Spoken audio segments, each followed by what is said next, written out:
Le fauchage se pratique en 3 phases. Donc la phase 1 qui est la phase de sécurité. On fauche l'herbe donc en bord de route sur une largeur de 1,50 m à 2 m, de manière qu'il n'y ait pas de collision avec les animaux. Nous, en région de plaine, on a l'herbe qui pousse très rapidement.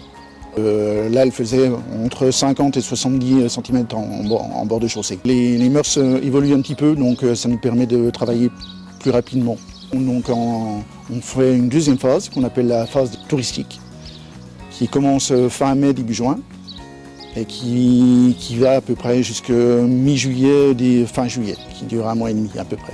La première fauche a déjà bien repoussé, donc sur une distance de 3 mètres de bord de route environ. La troisième phase, c'est la fauche au large.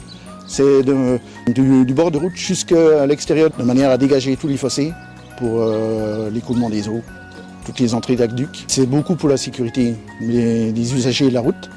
Le plan de fauchage, maintenant, on fauche à une hauteur de 10 cm afin de préserver un maximum d'herbe, à une hauteur de coupe de 10 cm, et puis pour essayer de sauvegarder toute la faune. Nous, on a une qualité de fauche, on voit toujours l'herbe verte dès qu'on fauche.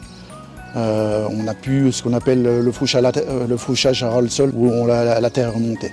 Après, nous, sur la plaine céréalière, on est obligé de faucher beaucoup les plantes invasives. Sur la deuxième phase, on déborde un petit peu plus au niveau des champs, de manière à faucher les chardons, qui sont une espèce invasive et qu'on trouve beaucoup dans les champs de céréales. Il est recommandé de travailler avec des panneaux dès qu'on arrive à les mettre le mieux possible.